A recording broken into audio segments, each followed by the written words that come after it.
Why do we have Lenovo on? That's wherever he wants. Darren, I'm gonna close that. Can't see that. Remember at the end, I'll shut you off. Yeah. I had Lenovo come up on here. I don't know why they did that. Did you get her off? Yeah. Okay. Guys, we'll start in about a minute. I'm trying to savor the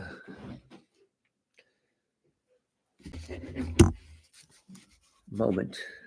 Savor the moment, boys and girls. Okay, and that's easy to read by. What is me phone? 10 seconds.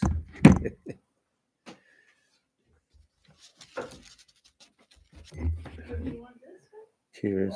It's green tea. There should be plenty. No, of they're them up anyway. there. Here, Oh, The healthier speed.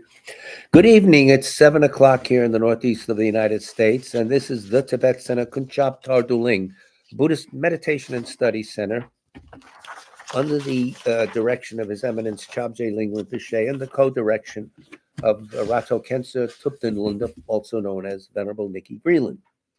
This is our twice weekly presentation of the Buddha Dharma, specifically stages on the path to enlightenment. Any problem, the picture or the sound, let me know right away or text Darren. Good evening, Jeff. Hope Lori's doing better. Good evening, Steve. Hope you're doing better. No, you're always doing better. If there's anyone for whom you wish us to pray for, last night we prayed for our brother Bill, who had passed away recently, over the weekend, as a matter of fact.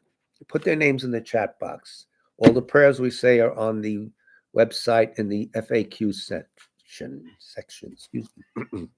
I'm getting over a cold. So we'll start. Prayer for the spread of the teachings throughout the length and breadth of the West. By the force of the blessings of the non-fallacious three precious gems and of the truth of our pure selfless wishes, may the precious Buddhist teachings flourish and spread to the expanse of all areas throughout the length and breadth of the West, for all the people living here, together with their near ones, who have engaged in the teachings and have faith and respect for them. May all conditions adverse to their practice of the pure Dharma be dispelled, and an excellent collection of favorable conditions increase like the waxing moon. And especially for those who work on methods to accomplish the flourishing and spreading of the victorious one's teachings, which are the source of benefit and happiness, may they never be oppressed by masses of interference and adverse conditions, and may this spontaneously happen just as we have hoped and wished. Give me 1 second. I want to turn on the big light. I got it. Don't worry I'm adjusting the lighting. about it. Oh, sorry. It's all right. Makes it more dramatic. This is high production standards here. Hollywood, it ain't. The Heart Sutra. Thus have I heard once the Blessed One was dwelling in the royal domain of the Vulture Peak Mountain, together with a big gathering of great monks and great bodhisattvas. At that time, the Blessed One entered the samadhi, which examines the dharmas, called profound illumination. And at the same time, noble Avalokiteshvara, the Bodhisattva Mahasattva, looking at the profound practice of transcendent knowledge, saw the five skandhas and their natural emptiness. Then, through the inspiration of the Buddha, Venerable Shariputra said to Avalokiteshvara, how should those noble ones learn who wish to follow the profound practice of transcendent knowledge? And Avalokiteshvara answered, Venerable Shariputra, whoever wishes to follow the profound practice of transcendent knowledge should look at it like this, seeing the five skandhas and their natural emptiness. Form is empty. Emptiness itself is form. Emptiness is not separate from form. Form is not separate from emptiness. In the same way, feeling, discriminating awareness, compositional factors, and consciousness are empty. Thus, all the dharmas are empty and have no characteristics. They are unborn and unceasing. They are not impure or pure. They neither decrease nor increase. Therefore, since there is emptiness, there is no form, no feeling, no discriminating awareness, no compositional factors, no consciousness, no eye, no ear, no nose, no tongue, no body, no mind, no appearance, no sound, no smell, no taste, no sensation, no objects of mind, no quality of sight, no quality of hearing, no quality of smelling, no quality of tasting, no quality of sensing, no quality of thought, no quality of mind consciousness. There are no nidanas from ignorance to old age and death, nor their wearing out. There is no suffering, no cause of suffering, no ending of suffering, and no path, no wisdom, no attainment, no non-attainment. Therefore, since there is no attainment, the bodhisattvas abide by means of transcendent knowledge. And since there is no obscurity of mind, they have no fear. They transcend falsity and pass beyond the bounds of sorrow. All the Buddhas who dwell in the past, present, and future by means of transcendent knowledge fully and clearly awaken to unsurpassed, true, complete enlightenment. Therefore, the mantra of transcendent knowledge, the mantra of deep insight, the unsurpassed mantra, the unequaled mantra, the mantra which calms all suffering, should be known as truth, for there is no deception. In transcendent knowledge, the mantra is proclaimed, Tayata Om Gate Gate Parasam Gate Bodhisoha. O Shariputra, this is how a bodhisattva, mahasattva, should learn profound transcendent knowledge. Then the Blessed One arose from that samadhi and praised the bodhisattva, mahasattva, Avalokiteshvara, saying, Good, good, O son of noble family, profound, transcendent knowledge should be practiced just as you have taught, and the Tathagatas will rejoice. When the Blessed One had said this, Shariputra and Avalokiteshvara, that whole gathering in the world with its gods, humans, Asuras, and Gandharvas, their hearts full of joy, praised the words of the Blessed One. Now, refuge and bodhisattva vow, which of course we recite 3 times. With the wish to free all beings, I shall always go for refuge to the Buddha, Dharma, and Sangha until I reach full enlightenment. Inspired by wisdom and compassion, today in the Buddha's presence, I generate the mind intent on full awakening for the benefit of all sentient beings. As long as space endures, as long as sentient beings remain, until then may I too remain to dispel the miseries of the world. With the wish to free all beings, I shall always go for refuge to the Buddha, Dharma, and Sangha until I reach full enlightenment. Inspired by wisdom and compassion today in the Buddha's presence, I generate the mind intent on full awakening for the benefit of all sentient beings. As long as space endures, as long as sentient beings remain, until then may I too remain to dispel the miseries of the world. With the wish to free all beings, I shall always go for refuge to the Buddha, Dharma, and Sangha until I reach full enlightenment. Inspired by wisdom and compassion, today in the Buddha's presence, I generate the mind intent on full awakening for the benefit of all sentient beings. As long as space endures, as long as sentient beings remain, until then may I too remain to dispel the miseries of the world. So we have a varied menu for you tonight. You won't be bored, I hope. If you are, complain. First, we're moving on to the second of the soon-to-be 10-volume Lamrim, Modern Lamrim by His Holiness Dalai Lama, assisted by Venerable Thupten Chodron. This is called Foundation of Buddhist Practice. We're going to go through impermanence, one of the seals, 4 seals that make you a Buddha, all conditioned things are impermanent, etc. Make you a Buddhist, excuse me. Then we'll hear from our friend and yours, Venerable Losang Gyatso, the Harmony of Emptiness and Dependent Arising. This is a forerunner to the commentary we had been using. This came out earlier than that, in the 90s. 92, I think. It's already around well over 30 years. Well, 32 years, something like that. Anyway, very helpful. There's a few little tips in here that are very nice. And then we're going to finish out the 14th chapter of the Lamrim, the conventional existence chapter, with a few remarks from Geshe Sopa. So that's what's on tap. But first and foremost, this is very interesting. This is like an analytical meditation on a very simple topic, but looking at it from a very serious point of view. I did a little of this before, I think during COVID or so, right after COVID. So this is from page 7, first chapter, Foundation of Buddhist Practice, volume 2 of the blah, blah, blah, You heard it. It's soupy 10 volumes. Ay, ay, ay. My boring. Four seals, not the kind that you throw a fish to, no. The issue of distinguishing Buddhists from non-Buddhists existed in olden times as it does now. I'll bet it did.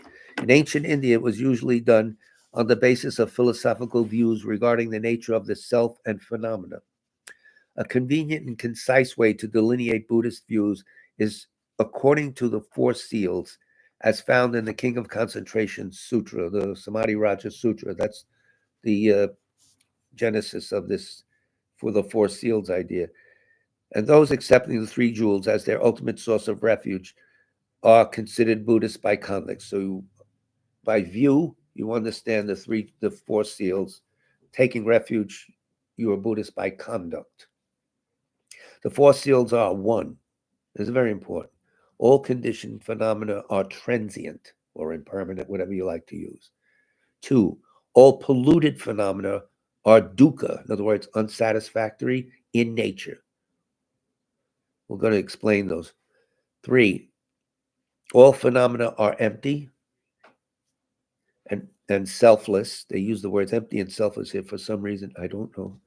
And four, nirvana is true peace. So those four things make you a Buddhist. All conditioned things are phenomena are transient. All polluted phenomena are unsatisfactory. All phenomena are empty, and nirvana is true peace. If you believe those 4 points philosophically, you can consider yourself a Buddhist and go to the front of the line. Not really. Okay, impermanence, a very interesting topic. Oh, I know impermanence. Maybe you don't. Don't be so arrogant. I'm just fooling around. Okay, all conditioned phenomena are transient. Conditioned phenomena are products of causes and conditions. Okay? And all of them undergo change, disintegrating from what they were and becoming something new. Oh, yeah, we know that. Let him present a different view. Change occurs in coarse and subtle ways. Coarse change occurs when the continuum of a thing ceases. A building rots away, falls down, a tree falls, things like that. Obvious. Subtle change occurs moment by moment.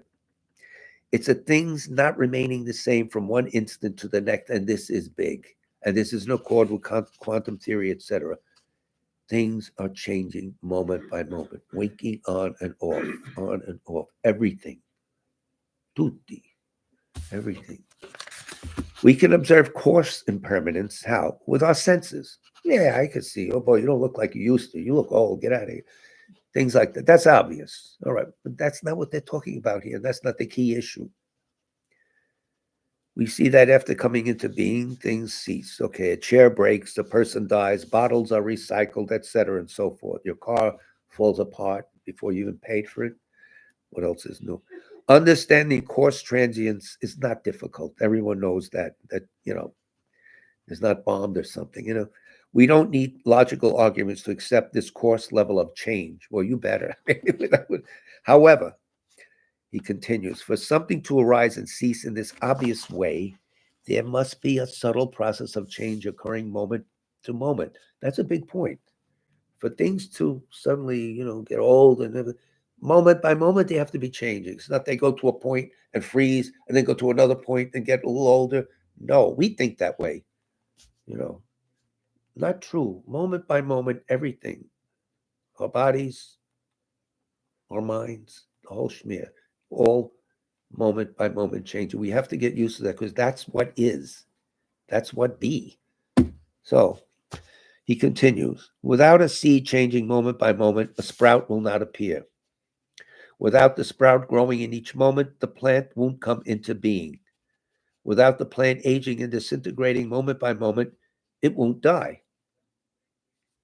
Without subtle momentary change, coarse change could not occur. We have to wrap our minds around that, and we'll be a lot more comfortable in life. That's the way it is. You can't go against it. The fact that things end indicates that they change subtly in each instant, if you think about it. They are transient or impermanent. In Buddhism, impermanent means changing moment by moment. That's what it means, impermanent. So in one way, it's good to know these things get old and older, but moment by moment, is very important, especially mentally. Our minds change moment by moment by moment. He continues on page 8. All the main Buddhist philosophical tenet schools except for Vaibhashika, which has a different understanding of the process of change and cessation. That's the particular school. They call it the first rung on the ladder of tenets. They're a little ornery. They haven't been, but they have their own way explaining it. He's not going into it for reasons of clarity. So all the schools accept that the moment a thing comes into being, it contains the seed of its own cessation simply by the fact that it is produced by causes and conditions. If it's produced, it has the seeds of its cessation. Produced, grossly impermanent. It is not the case that one cause produces a particular thing. That thing remains unchanged, frozen for a period of time, and then another condition suddenly arises that causes its cessation. We think that way, but that's not the case. It's going to be boring and keep repeating moment by moment. That's what helps you in the long run. Coming to terms with this fact of life. So then another condition causes this. No, rather the very fact that causes something to arise also causes it to cease. That's it. From the fact that you're born means you're going to die. From the very first moment of a thing's existence, it has the nature of coming to an end. The very nature of conditioned phenomena is that they do not last from one moment to the next. I gotta fit that into my thinking. It's true. Okay. Generally speaking, when we think of something coming into being, we look at it from a positive angle and think of it as growing. When we think of something ending, we have the negative feeling that what existed before is ceasing. Well, yeah, that's the way I think. He's saying, look at this carefully.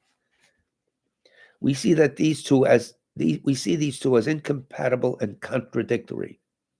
However, if we reflect on the deeper meaning of impermanence, we see that its very definition, momentary change, applies to both the arising and ceasing of a thing. It's one package. That's it. It arises, it's ceasing. It's there, and it's constantly winking on and off, and that's it. Everything.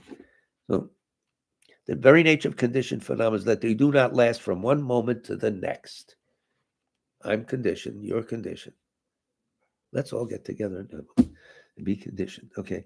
He continues, third paragraph, page 8. Generally speaking, when we think of something coming into being, we look at it from, we did all this. Yeah. However, they will change. Arising and ceasing means momentary change. That's all. Nothing, whether it is in the process of arising or the process of ending, lasts until the next moment. I know this is overbearing, but it has to be, you have to come to terms to it, and it does take a lot of tension out of your life. The present is insubstantial. It is an unfindable border between the past, which has already happened, and the future, which has yet to come. The present is insubstantial. It is an unfindable border between the past, what's already happened, I know that, and the future, what is yet to come. While we spend a great deal of time thinking about the past and planning for the future, you plan? I see. Neither of them is occurring in the present. The only time we'll ever live is in the present, but it is elusive. It is. Think of this. Changing in each nanosecond. Oh, they dragged that word out of science. We cannot stop the flow of time to examine the present moment.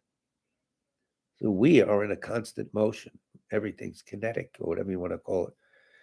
Scientists too, or scientists also, speak of a momentary change.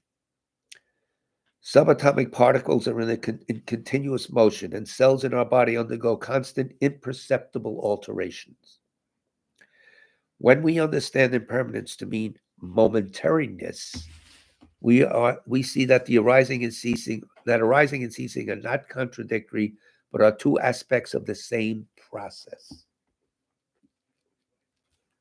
The very fact that something comes into being means that it will cease. Change and disintegration occur moment by moment. When we understand impermanence in those terms, we'll recognize the significance of the first seal that all conditioned phenomena are impermanent. Understanding impermanence is a powerful antidote to harmful emotions that plague our lives. Practical application. He always brings it in. This is not a lab. This is how to live. Emotions such as attachment or anger are based on grasping. We unconsciously hold the view that people to whom we are attached will not cease, and that the problems or mood we're experiencing at present will continue. What a claustrophobic way of looking at things, and it's not accurate. You're already lost. You're playing against the house when you think that way. What else? Shut up. Contemplating impermanence shows us the opposite. Since everyone and everything changes, clinging to people, objects, or situations as being fixed doesn't make much sense. Since our problems and bad moods are transient by nature, I hope they are, are transient by nature, we don't need to let them weigh us down. Oh. Rather than resist change, we can accept it. Now, this is an acquired skill, obviously. You're not going to walk out and, well, that's it, I'm done. That would be the case, But we have to come to terms with this. First of all, convince ourselves that this is not a whole nice story. This is reality. Think it over. When that starts to take root deep down, sends up better signals to the surface mind, and we're in better shape. Pardon me. I don't know if I sound like a foghorn. I'm getting up. The cold is breaking up. Isn't that nice? Bring it up, you guys. Page 9, middle paragraph. While the direct and complete antidote to attachment is the realization of selflessness, of course, which is we've been banging around for the last few weeks and months, an understanding of impermanence will prepare our mind to gain insight into the meaning of selflessness. It is a very good entrance way, and it can be accomplished simply without getting into the complicated. The school says that, and this is that, and things are changing. That alone takes a lot of weight off of our minds.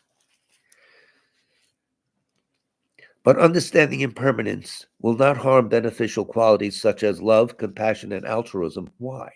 Because those emotions are not based on unrealistically grasping impermanent things to be permanent. Simple. Contemplating impermanence gives us confidence that our disturbing emotional habits can change and that excellent qualities can grow in us. So we're now working with the flow of reality, at least timing-wise. All polluted things, the next of the 4 seals. I think we'll only do 2 tonight because I'll check the clock here. Remember, the thing to take away from the thing, gross impermanence, we can see with our senses. We don't have to be great meditators. So if we want to really come to the fact, like, gee, I look older than I used to. Yeah, the ability. So this car is really not what it was, even though I would like it to be. That's gross impermanence. But the moment by moment impermanence, go into the mind and watch how it jumps here and there, but always motion.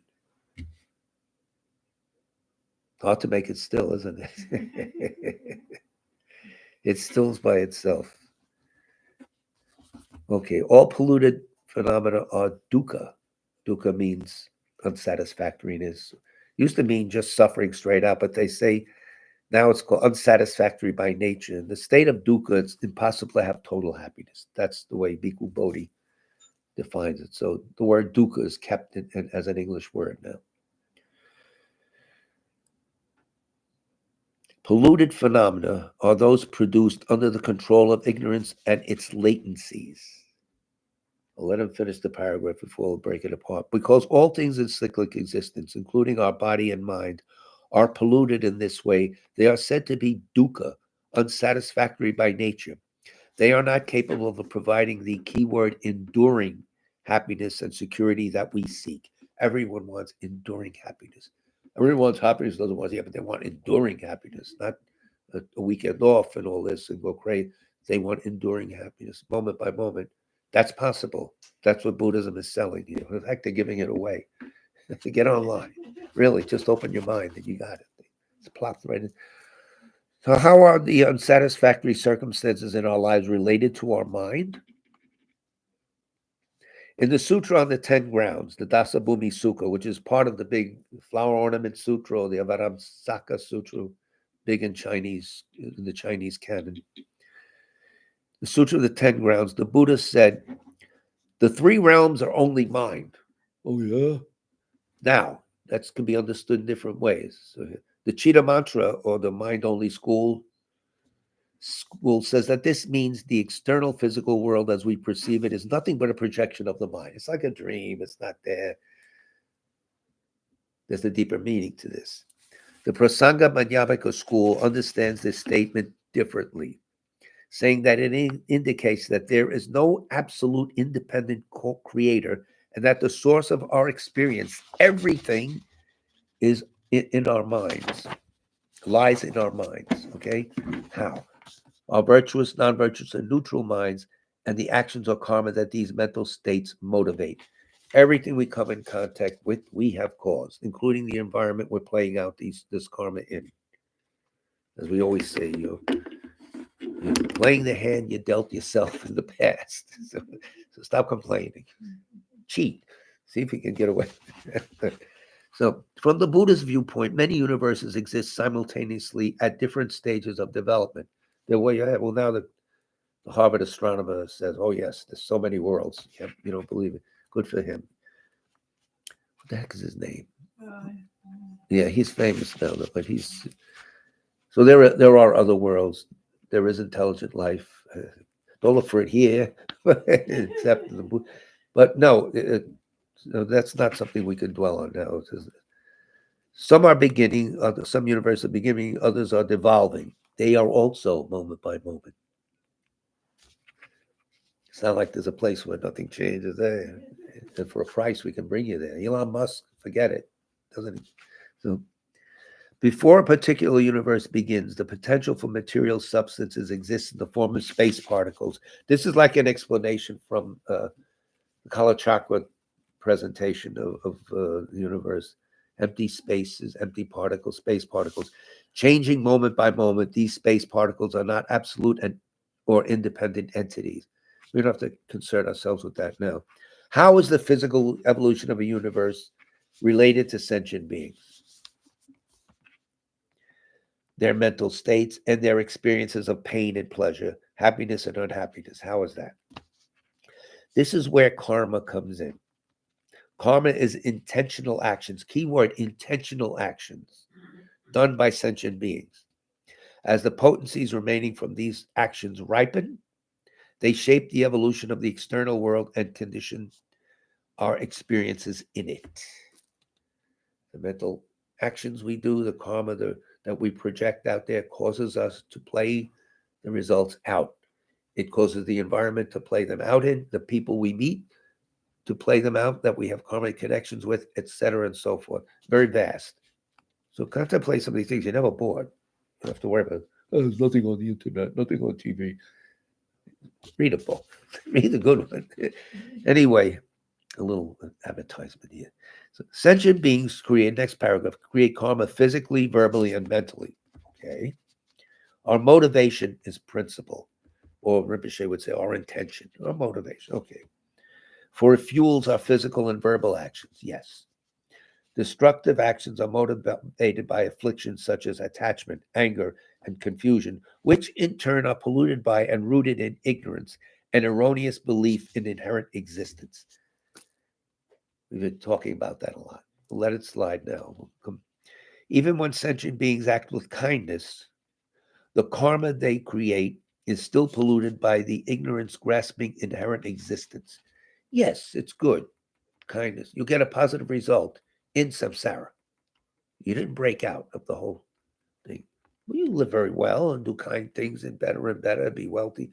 You're still not broken out of samsara. So even when sentient beings, okay, we got there. So whether the actions are constructive or destructive, they produce rebirth and cyclic existence. How and where depends on the quality of the actions. Because unawakened cyclic existence is a product of the undisciplined mind, it is said to be dukkha, unsatisfactory by nature, undisciplined in terms of not seeing reality. and not controlled in terms of its actions. Secure peace and happiness cannot come from ignorance. You're in this ignorant world projecting inherent existence. Enduring secure peace and happiness can't come out of that matrix. For this reason, the second seal of Buddhism is that all polluted phenomena are in the nature of dukkha. So now he says on page 10, that's what we're on now, the first truth, the truth of dukkha, consists of two factors. Those in the external environment, such as, tables, oceans, chairs, and those internal to sentient beings, our bodies and minds. So objects and personal things. Within the latter, our bodies and minds, that is, the feeling aggregate, the primary consciousness and mental factors that accompany them, and the cognitive faculties that cause these consciousnesses are all unsatisfactory by nature. Both the external and internal objects are true dukkha because they come into being due to the polluted karma and the afflictions of ordinary sentient beings. Let him ride on, because that's, to get that meaning. We'll stop in a minute on this. Once someone has eliminated afflictions, karma, she becomes an arhat, someone liberated from cyclic existence. Yes. How do you become an arhat? You see emptiness directly and deeply and very strongly. Arhat. We're not saying you're a Buddha yet. If you don't have the bodhicitta component, you can't go on to Buddhahood, but you can be out of cyclic existence. Even so, he goes on, she may continue to live in the external world, which is true dukkha.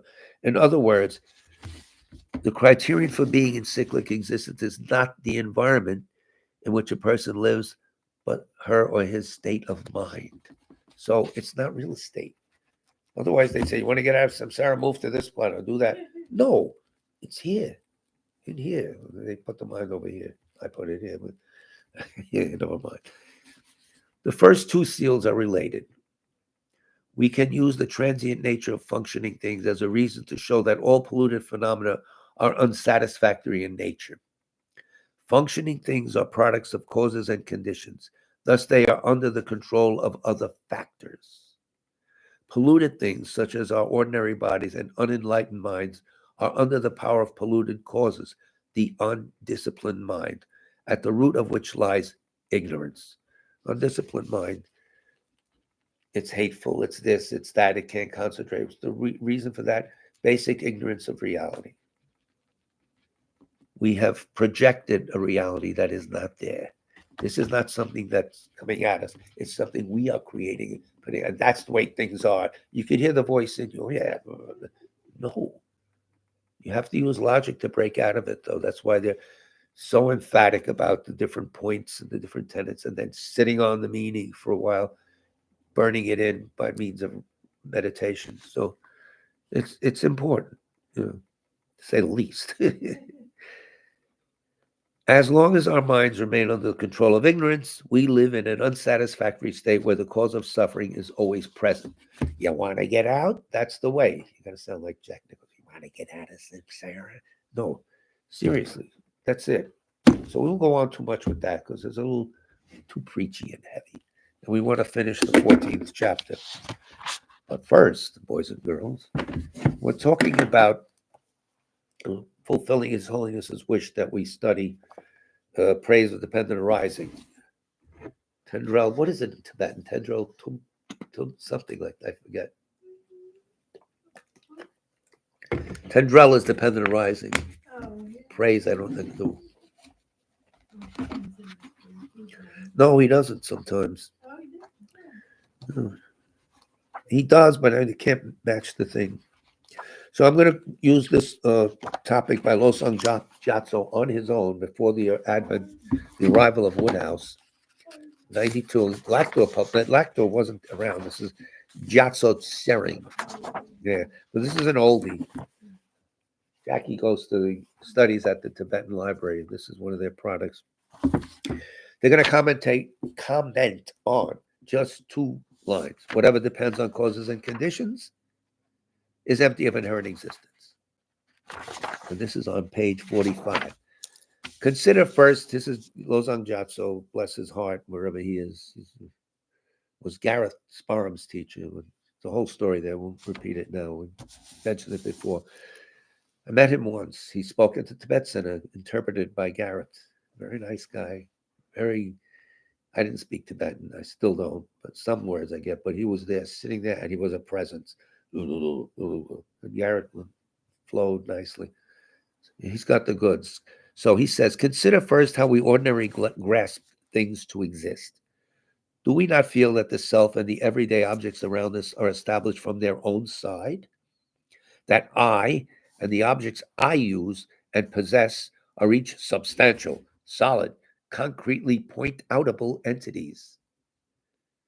We can experience a sense of ourselves existing from our own side very vividly when we are in a perilous situation, such as when we go too near the edge of a steep cliff, or you go driving in places like Nepal with no guardrails in the high mountains. You've been there? India is just as, yeah, same mountain range. So that's a good time if you who wants to be put in that position. But if you happen to be in that position, you might as well make use of it by looking for the inherently existent I. Have fun. At time, do we not appear to ourselves to exist by our own power, subtly and independently, having a nature that exists from within ourselves? But all of our everyday perceptions are also tinged with this type of grasping.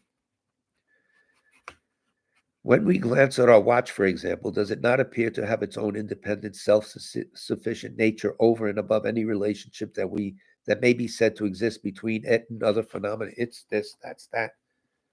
We don't see relationality at all. We don't see connectedness. We see fragmentation. David Bohm pointed this out, physicist, and Geshe Namdak quotes him a lot. This fragmentation, what this is that, when things are actually all oneness situation, causes alienation, causes frustration. Very interesting. Geshe Namdak says, oh, very interesting, very interesting. I love him so much. Good. I consult him on YouTube. He's all over the place. Very bright man. The middle way consequentialists, Losang Gyatso goes on, argue that all phenomena arise in dependence on causes and conditions and are therefore not established from their own side, do not exist by their own entity, and are not inherently existent. We heard this. We have to dig into it. Understanding this thoroughly is the way to remove the troubles of this transitory world. Oh, yeah, so it's useful, isn't it? I would say. Apart from the consequentialists, the Prasangika school, that is, however, most schools of thought, Buddhist and non-Buddhist, Western and Eastern, assume that phenomena do exist inherently. In the way that they appear, there's the key. So everything that appears to us looks like it's inherently existent? Yes. Oh, I didn't know that. Yeah. Christians accept that the world was created by God, while God's existence, on the other hand, is not under the influences of causes and conditions. If the creation of God is discussed at all, the answer would seem to be that he is eternal or self-created. Many Hindu traditions adopt a similar point of view, crediting the creation of the world to a deity, Ishvara, who himself is unaffected by causes and conditions, and who abides beyond the fluctuation and instability, beyond fluctuation and instability. Solid. Don't criticize it too much because some people make that the basis of their religious practice, and that's fine. Temporarily, it keeps them immoral, etc. So both Christian and Hindu philosophers point to cause and effect relationships when trying to explain how things come about and how they exist. Tracing the causes backward, they arise at a primordial being who stands outside the realm of change, an ultimate source from which all other phenomena derive their truly or inherently existent natures. The Hindu schools who accept rebirth view the I or self in a similar fashion. According to their reasoning, we observe ourselves working, reading, eating, and so forth. Then, tracing all these actions back to their source, we arrive at the self. It is the I which causes all these actions to be performed. The source of our actions, they argue, has to be something substantial, truly existent, even unchanging. If the I is forever changing, they say, how can we speak of an I that goes from one life to another? Yeah, big point. However, if we look at the implication of these assertions, for instance, that there is no such a thing as a created deity who does not change, or that the I is permanent or unchanging, we'll find that they create rather more problems than they solve. Are not God before the creation of the universe and God who has created the universe necessarily different? And is it not the case of the former changing into the latter in the same way that a childless woman has to change in some way in order to become a mother? A God that is beyond change and a God that is the creator of the universe are therefore incompatible. The idea of an unchanging I is similarly problematic. Unfortunately, there are many intelligent people these days who have come across one or two defective systems of thought and have identified with many faults. This has discouraged them and led them to forsake the study and practice of religion and philosophy entirely. They hit a dead end. Well, it can't be this, and they just put their hands up. A worldview very familiar to Westerners who are coming into contact with Buddhist ideas these days is that formed under the influence of scientific discoveries and techniques of investigation.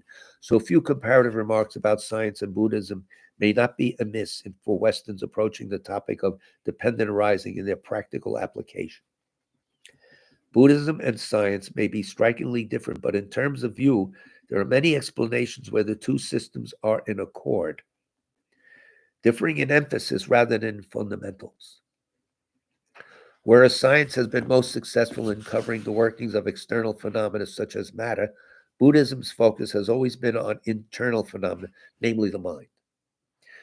Obviously, scientific investigation has revealed things that Buddhism has not touched upon, and vice versa.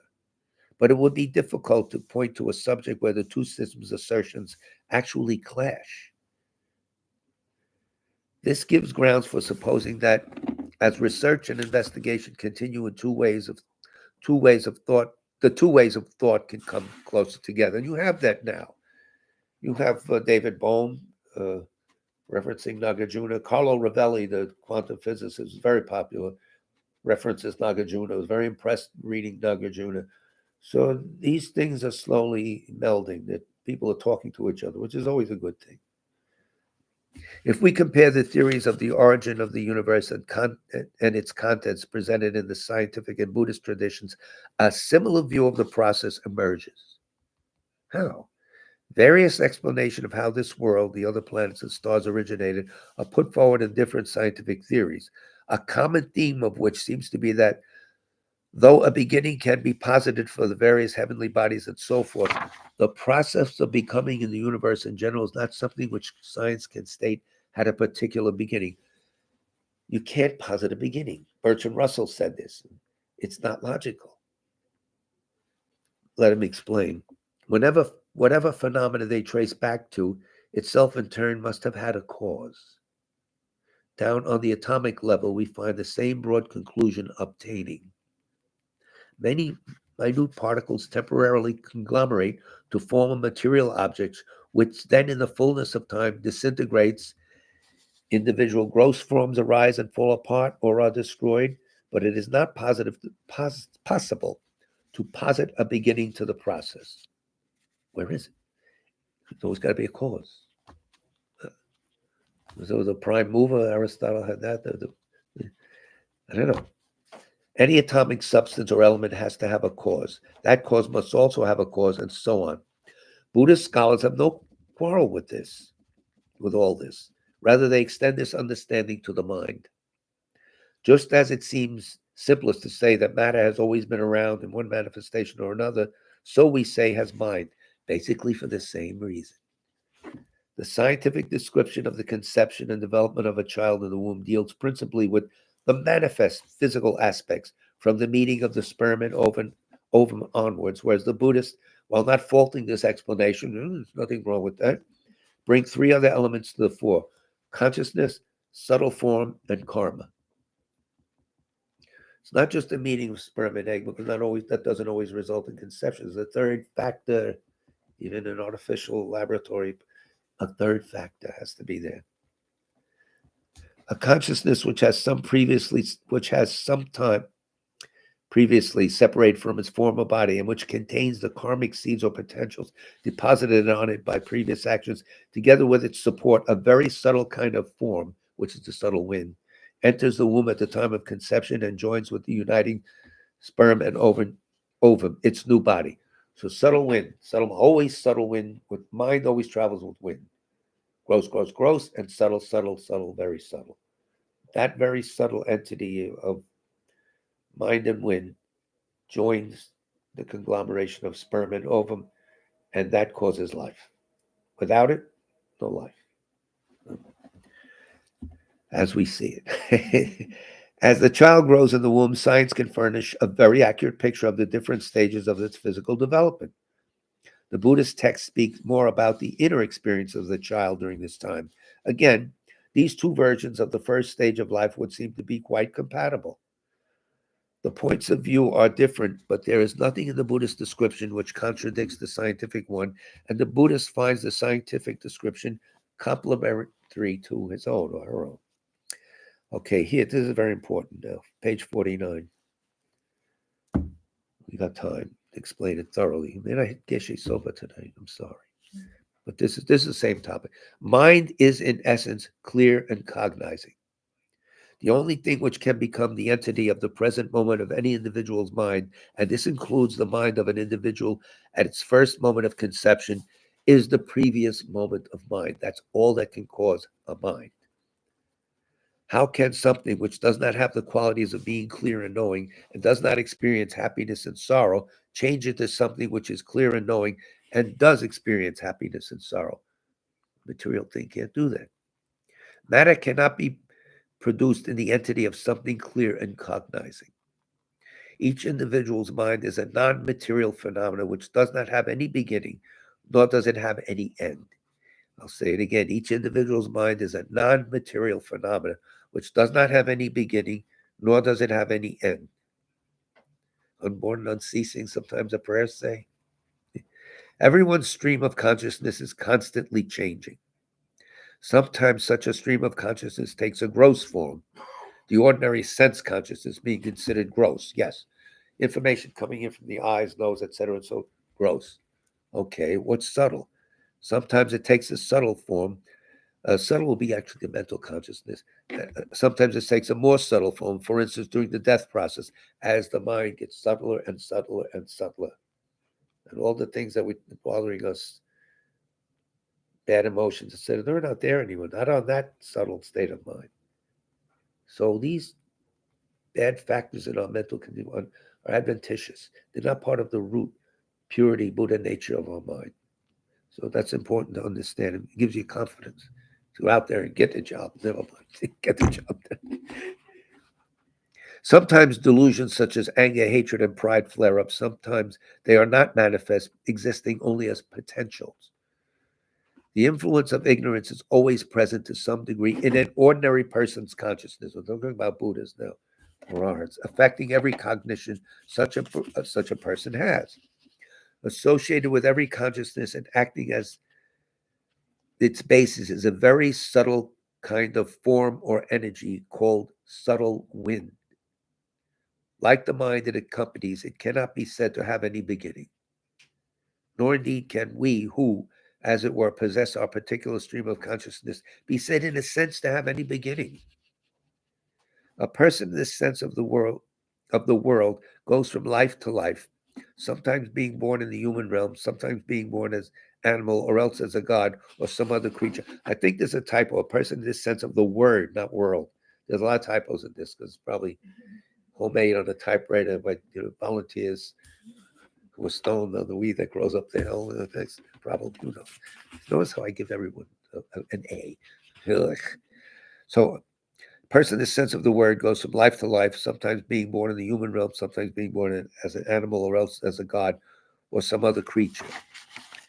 The gross physical forms are adopted and discarded while the consciousness migrates on and on from one existence to another.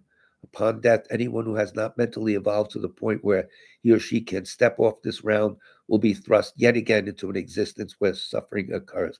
You're on the wheel of samsara.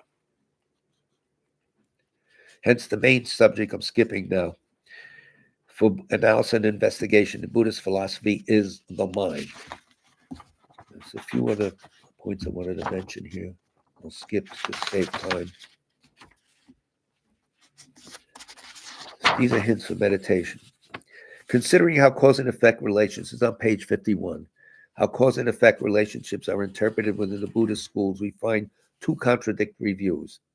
In the quotation from the Praise for Dependent Arising at the beginning of this chapter, Tsongkhapa sets forth the view of a dependent arising that is exclusive to the consequentialist schools. He's talking out of that office. Okay? In contrast, the lower Buddhist schools adopts quite the opposite stance and argue that the fact that something arises independent on causes and conditions actually establishes that it is inherently existent. What? Since we think that's weird now because we read some of Tsongkhapa. Let's hear them out. The lower schools detect no discrepancy between the appearance of phenomena as inherently existent and their actual mode of existence. When all is said and done, some of them would argue, we can see with our eyes that things are inherently existent. If we refuse to accept our own bare sense perceptions as valid, how can we possibly discriminate between what exists and what does not? It's a strong argument.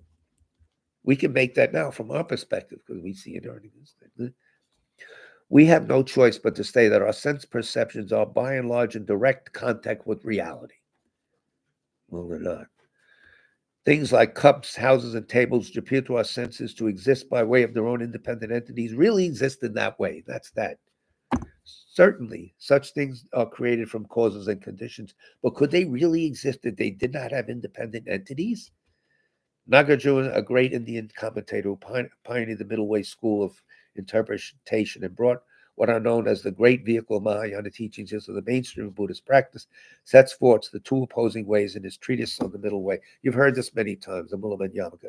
The lower schools say, if all these are empty of inherent existence, there'll be no arising and disintegration. For you, even the Four Noble Truths will become non-existent. And Nagarjuna's consequentialist viewpoint, if all these things are not empty of inherent existence, there'll be no arising and disintegration. For you, even the Four Noble Truths will become non-existent. We turned it around. So the reasoning, the subject, a house inherently exists because it arises on independence on causes and condition will be the valid argument from the lower schools. What? That's what they say. So that's all right. In one way, they're logical. He's softening it now on page 54. In reply, the consequentialists themselves admit that if one is a beginner in Dharma practice who doesn't have a very profound understanding of the teachings, such as an exposition as set forth by the lower schools in which dependent arising only refers to cause phenomena is compatible with inherent existence, may well be a suitable basis for engaging in the Dharma. Otherwise, get them started on that. Skillful means here. I'll skip down. Hearing nothing in this exposition by someone of the lower schools which contradicts their natural instinctive assumption that all things inherently exist, then such a type of newcomer to the Buddhist teaching might feel all the more comfortable with their new outlook on life and thereby generate pleasure and enthusiasm for their practice. It's luring them in with the sales talk. Here it is. Yeah, so be comfortable. And then when they get used to it, they start the second school, it's a tantrika, mind only. It's a step-by-step practice. It makes sense. To be free from cyclic existence, however, this is on page 55, it is indispensable that we meditate again and again on the ultimate mode of existence of phenomena, their emptiness of inherent existence. That's a necessity if you want to get out of the cycle of samsara. Being a subtle phenomenon, it's not easy to understand. We tend to have much more faith in the gross objects grasped by our senses, but we have to do the work. I was going to get on to something else, but maybe we'll save that for the next. It's how we perceive things and jump into stuff.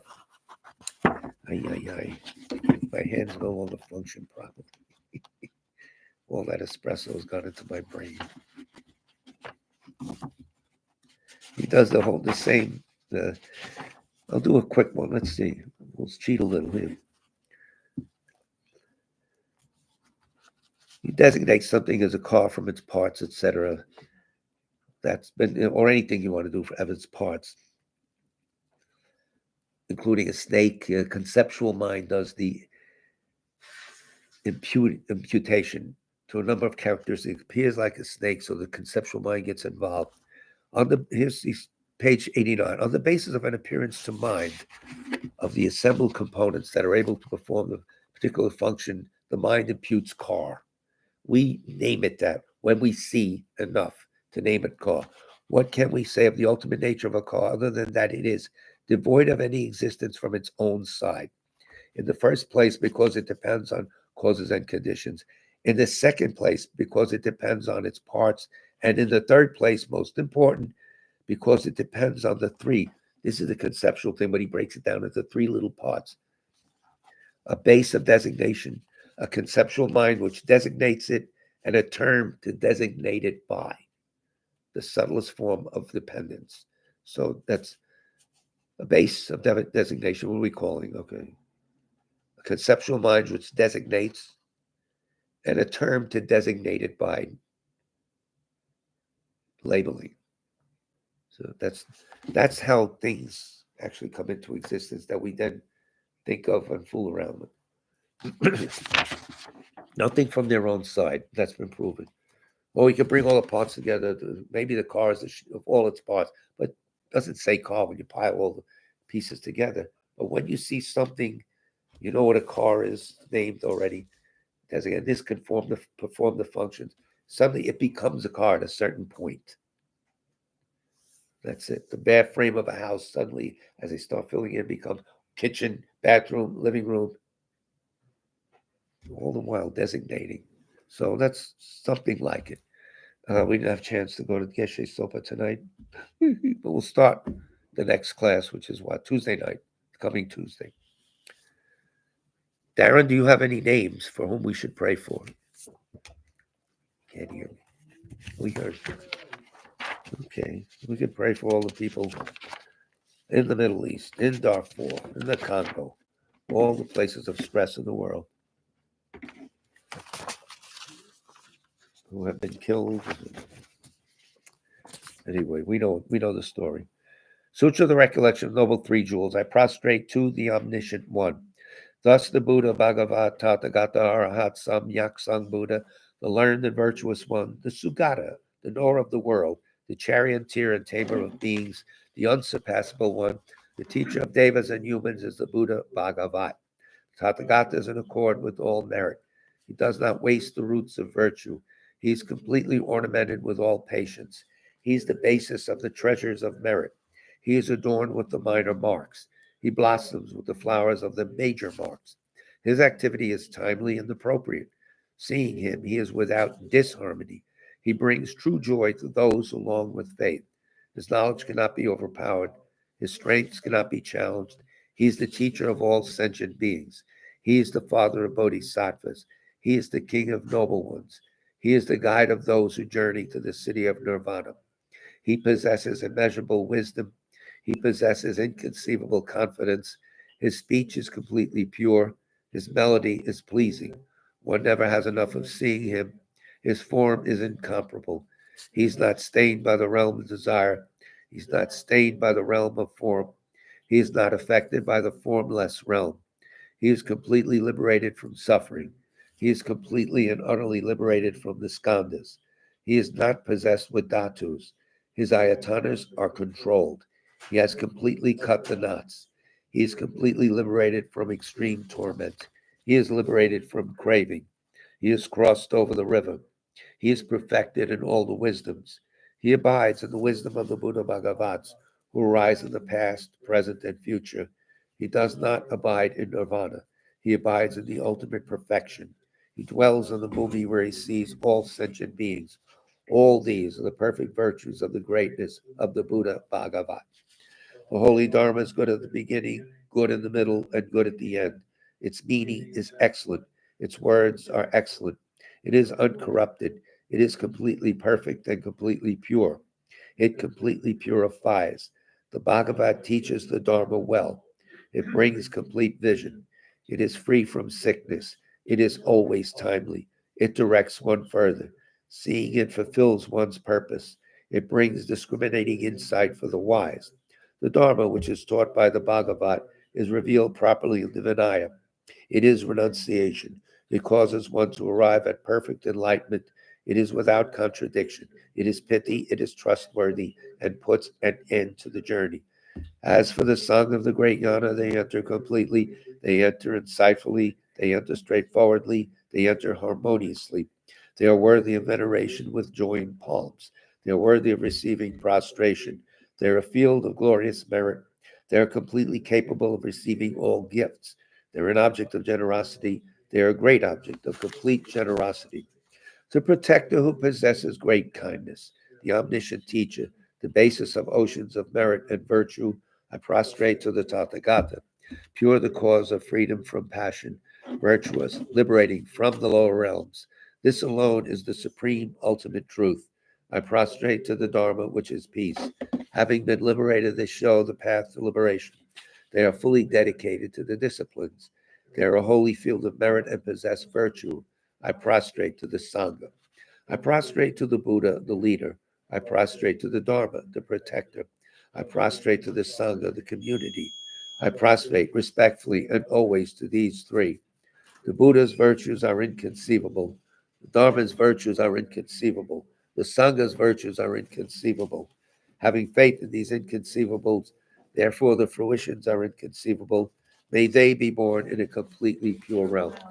So that ends our presentation for tonight. The next class will be Tuesday night, which is February already. This is our last. Things move on. Like we said, everything's impermanent. And that's gross impermanent. Subtle, subtle, subtle. Watch your. And next Wednesday, the Venerable Karuna returns to the scene of the crime, right? He'll be here next Wednesday, which is February 7th. Yes. So thank you very much for your patient listening. Big love to all of you.